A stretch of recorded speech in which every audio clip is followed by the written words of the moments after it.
नमस्कार, मैं श्याम देवड़ा हमारे YouTube चैनल ज्योग्राफी जंक्शन में आपका हार्दिक स्वागत करता हूं। आज हम बात करेंगे जो पशु जनगणना, जैसे अपन ने बात की थी पार्ट 1 में पशु जनगणना के कुछ आंकड़ों के बारे में। आज मैं आपको पशु जनगणना के कुछ फैक्चुअल जो फैक्ट होते हैं उनके बारे में बताऊंगा, जो बिल्कुल नवीनतम है, 2019-20 के अनुसार है। और जो ये राजस्थान की जो पशु जनगणना है ये रीट 2021 में भी है।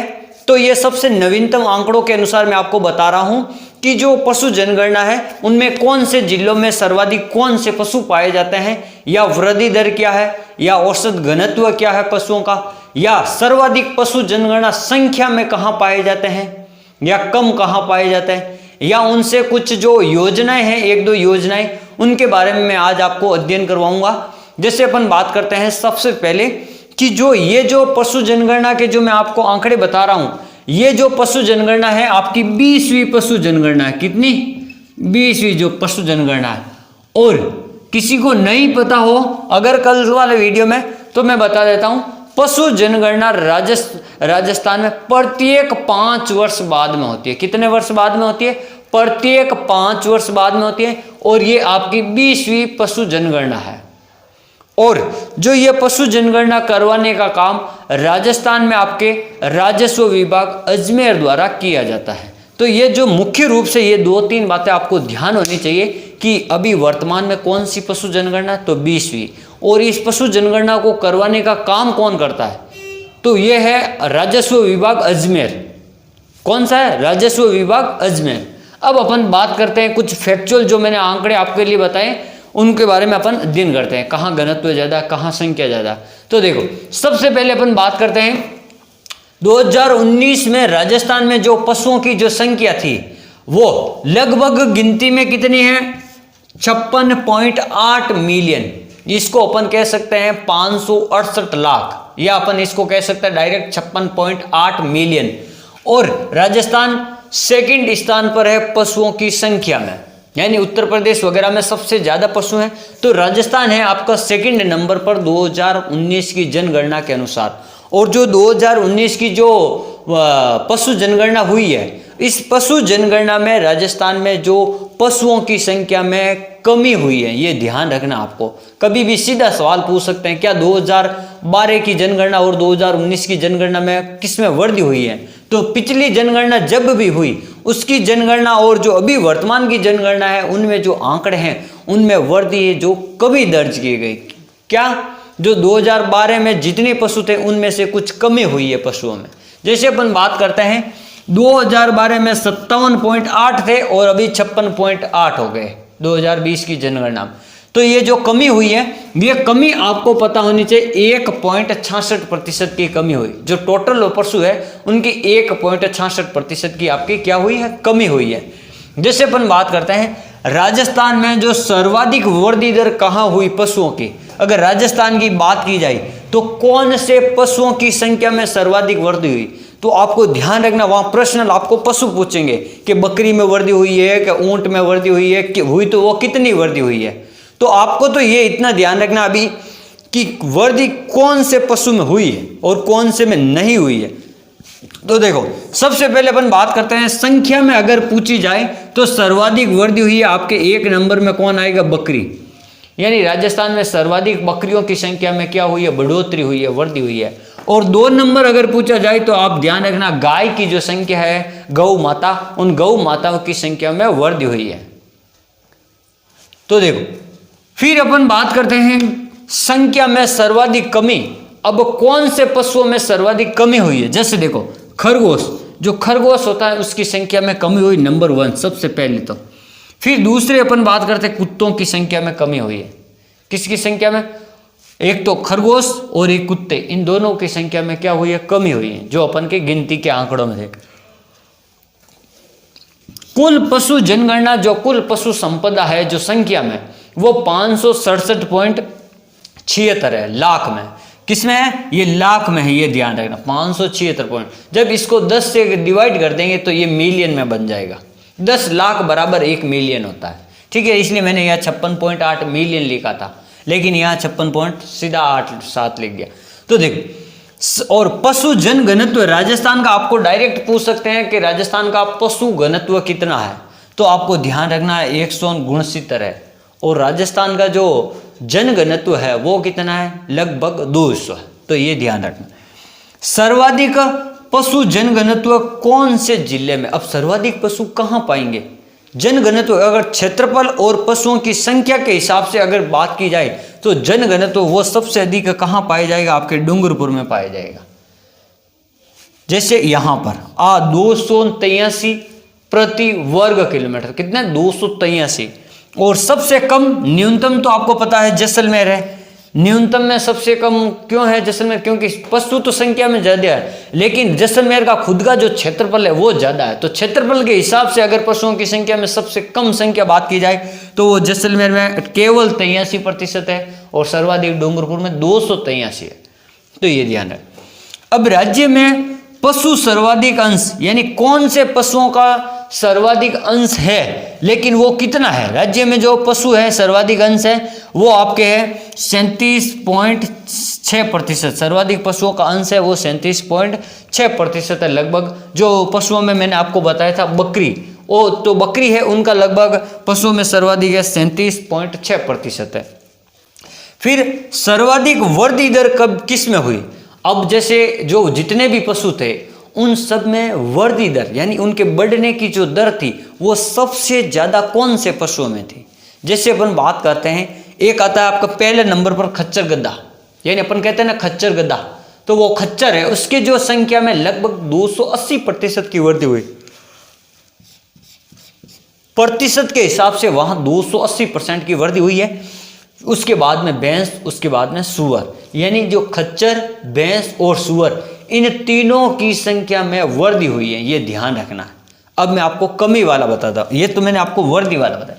देखो न्यूनतम वृद्धि दर, अब सबसे कम जो वृद्धि दर वाला राज्य है वो जो पशु है वो कौन सा है, जैसे ऊंट है, ऊंट की जो वृद्धि हुई है ना वो माइनस में -22.79 यानी -22.79% की वृद्धि हुई, वृद्धि दर है क्या, माइनस में, ये ध्यान रख लेना।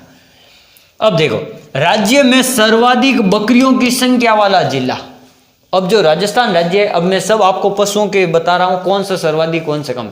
जैसे राजस्थान राज्य में सर्वाधिक बकरियों वाला जिला कौन सा है, तो आपको ध्यान रखना है जिला है आपका बाड़मेर, संख्या में, ये मैं यहाँ लिख देता हूं संख्या में, ठीक है ना, ये संख्या में। और न्यूनतम बकरियों की संख्या कहां पर है, जितने भी मैंने आपको ये कोष्टक में लिखे, मैंने आपको एक काम आसान कर दिया है कि आपको 2 लाइन नहीं लिखनी पड़े, जो भी है ये सब आपके कम वाले, जो कोष्टक में जो नाम दिए हैं वो सब आपके कम वाले हैं। तो आप इसका एक बार स्क्रीनशॉट भी ले सकते हैं क्योंकि आपको ये आराम से दिखेगा। जो 7 वाले हैं, जो ये वाले इधर वाले ज़्यादा वाले हैं और इधर वाले आपके कम वाले हैं। जैसे अपन बात करते हैं सर्वाधिक बकरियों की संख्या कहाँ है, बाड़मेर में है, और सबसे कम बकरियों की संख्या कहाँ है, तो सीधा आपको ध्यान रखना धौलपुर में है। फिर अपन बात करते हैं सर्वाधिक ज्यादा संख्या में गोवंश कहां पर है, तो ये याद रखना उदयपुर में। कहां पर है, ये उदयपुर में, यानी गाय सबसे ज्यादा कहां पर है संख्या में, उदयपुर है, और बकरी पूछे तो बाड़मेर में। अब गायों की संख्या सर्वाधिक उदयपुर में, तो कम कहां पर है, तो वो कम भी धौलपुर में है, ये ध्यान रखना।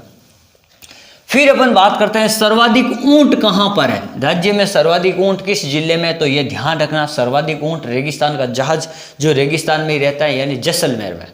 ऊंट सर्वाधिक कहां है, जैसलमेर में, और सबसे कम है प्रतापगढ़ में।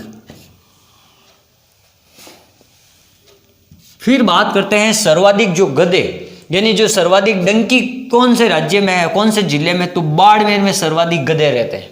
कहां रहते हैं, बाड़मेर में। यानी पशुओं की जो संख्या, गधों की संख्या सर्वाधिक कहां है, बाड़मेर में है, और सबसे कम कहां है, टोंक में, टोंक में। फिर अपन बात करते हैं सर्वाधिक भैंसों की संख्या, यानी कौन से राज्य, कौन से जिले में सर्वाधिक भैंसों की संख्या है, तो जयपुर, यानी भैंस जयपुर में रहती है। और सबसे कम कहाँ है, जैसलमेर में। ये ध्यान, भैंसें जो मरुस्थल में नहीं रहती है उनका लिए तापमान इतना अनुकूल नहीं, इसलिए यह कम रहती है जैसलमेर। सर्वाधिक मुर्गियां, अब सर्वाधिक जो मुर्गियां आपको पता है जो अजमेर में रहती है, सर्वाधिक मुर्गियों पालन कहाँ होता है, अजमेर में, और सबसे कम करौली में। फिर बात करते हैं सर्वाधिक भेड़, सर्वाधिक घोड़े कहाँ पर है? सर्वाधिक घोड़े, तो घोड़े सर्वाधिक है आपके बीकानेर में। कहाँ है? बीकानेर में। और सबसे कम कहाँ है? डूंगरपुर में। तो सबसे कम घोड़े कहाँ है? डूंगरपुर में। फिर अपन बात करते हैं सर्वाधिक पशु संपदा, यानी टोटल अगर पशुओं की संख्या पूछ ली जाए सर्वाधिक कहाँ पर है, सभी पशुओं की संख्या टोटल, तो वो आपकी कहाँ पर है? बाड़मेर में। सबसे ज्यादा पशु कहाँ पर है? बाड़मेर में। और सबसे कम कहाँ है? धौलपुर में। ये ध्यान रखना। सर्वाधिक भेड़ कहाँ पर है? तो भेड़ भी बाड़मेर में ही होगी, क्योंकि भेड़ बकरी ये सब बाड़मेर में है। फिर अपन बात करते हैं सबसे कम भेड़ें कहाँ पर है? बांसवाड़ा में। भेड़ सर्वाधिक बाड़मेर और बांसवाड़ा, बाड़मेर बांसवाड़ा, अधिक और कम। अब है कि राजस्थान में पशु चिकित्सा एवं पशु विज्ञान विश्वविद्यालय, एक है ना, राजस्थान में पशुओं के लिए एक विश्वविद्यालय भी खोला गया था। राज्य का एकमात्र वेटनरी विश्वविद्यालय, जहां पर पशुओं से संबंधित जो अध्ययन किया जाता है, या जो पशुओं की जो प्रजातियां नस्लें हैं, या उनके बारे में जो अध्ययन करवाया जाता है, तो वो है आपका बीकानेर में। कहां पर है? राजस्थान का एकमात्र पशु चिकित्सा एवं पशु विज्ञान विश्वविद्यालय राजउआस बीकानेर में। कहाँ है? राजउआस बीकानेर में। इसकी स्थापना 13 मई 2010 में हुई थी। कब हुई थी? पशु विश्वविद्यालय की स्थापना 13 मई 2010 में हुई थी। राजस्थान में एकमात्र पशु विश्वविद्यालय है, ये ध्यान रखना। एकमात्र जो पशुओं का विश्वविद्यालय, वेटनरी विश्वविद्यालय, वो कहाँ पर? राजउआस बीकानेर में। फिर अपन बात करते हैं ऑपरेशन फ्लड। ये जो ऑपरेशन फ्लड का मतलब ये है कि जो ऑपरेशन फ्लड है, जो ये किससे संबंधित है? ये दूध उद्योग से संबंधित है, यानी जो पशुओं के लिए जो दूध निकलता है पशुओं से, उस डेयरी उद्योग को बढ़ावा देने के लिए। तो जो ऑपरेशन फ्लड का संबंध है वो दूध से संबंधित है। और ऑपरेशन फ्लड में भी अब अलग अलग प्रकार के, ऑपरेशन फ्लड 1 आ गया, ऑपरेशन फ्लड 2 आ गया, ऑपरेशन फ्लड 3 ऑपरेशन आ गया, तो ये अलग अलग है। तो इनका जो संबंध है, किस पंचवर्षीय योजना में प्रथम, किस पंचवर्षीय योजना में द्वितीय ऑपरेशन फ्लड, और तृतीय कब हुआ, तो इनका आपको ध्यान रखना है। जो मैंने यहां पर लिखा है, 5वीं पंचवर्षीय योजना में ऑपरेशन 1 यानी operation first, operation flood first को कहां रखा गया था? 5वीं पंचवर्षीय योजना में। और ऑपरेशन सेकंड को रखा गया था आपके 6 पंचवर्षीय योजना में। कब रखा गया था? 6ठी पंचवर्षीय योजना में ऑपरेशन सेकंड को। फिर रखा गया था ऑपरेशन थर्ड को रखा गया था 7 यानी 5, 6, 7, 1, 2, 3। तो ये ध्यान रखना, पहले को 5 से, दूसरे को 6 से, तीसरे को 7 से ऑपरेशन फ्लड को मिलाना है पंचवर्षीय योजना में। और ये ध्यान रख लेना, जो ये पंचवर्षीय योजना की शुरुआत विश्व में जो रूस देश यानी सोवियत संघ द्वारा शुरू की गई है, और भारत में ये पंचवर्षीय योजनाएं लगभग 1951-52 से शुरू हो रही हैं, 51 से। तो ये आपको ध्यान रखना, पंचवर्षीय योजना का मतलब एक ऐसी योजना जो 5 वर्ष के लिए जो कोई योजना बनाई जाती है। सरकार द्वारा जो ऐसी योजनाएं हैं जिनको 5 वर्ष के लिए बनाई जाती है, और उन 5 वर्षों में क्या क्या योजना बनाई जाती है, उनका उद्देश्य क्या है, उसी योजना को अपन पंचवर्षीय योजना कहते हैं। सर्वप्रथम रूस से ये पंचवर्षीय योजना की शुरुआत मानी जाती है। फिर अपन बात करते हैं, ये जो ऑपरेशन फ्लड है, इसका संबंध दूध उद्योग या डेयरी उद्योग को प्रोत्साहन देना, बढ़ावा देने का काम होता है। तो आपको पता होना चाहिए, जो पद्मा डेयरी है, सबसे प्राचीन डेयरी है, वो आपकी कहाँ पर है? अजमेर में है। और वरमूल डेयरी ये आपकी जोधपुर में है। तो आपको ध्यान रखना, प्राचीन डेयरी कहाँ है? पद्मा, वो अजमेर में है, क्योंकि डेयरी उद्योग से संबंधित है। फिर अपन बात करते हैं, जो राजस्थान में जो मैंने आपको पशु विश्वविद्यालय या चिकित्सा विश्वविद्यालय बताया था, ये पशुओं से संबंधित, उसके प्रथम जो कुलपति हैं वो A.K. गहलोत है। ये ध्यान रखना कि प्रथम विश्वविद्यालय कौन सा? तो राजउआस बीकानेर में। और उसके कुलपति कौन है? पहले A.K. गहलोत। A.K. गहलोत हैं जो प्रथम विश्वविद्यालय के कुलपति हैं। और प्रथम पशु विश्वविद्यालय कहाँ खोला गया था? बीकानेर, राजउआस बीकानेर में। तो ये जो आज हमने पढ़ा था, मुख्य रूप से 2020 यानी 20वीं जनगणना पशु गणना के अनुसार अपन ने पढ़े थे। 2019-20 के जो आंकड़े थे और 20वीं पशु जनगणना थी, तो उनसे संबंधित जो महत्वपूर्ण आंकड़े थे, जो नवीन आंकड़े थे, वो मैंने आपको बता दिए। Thank you.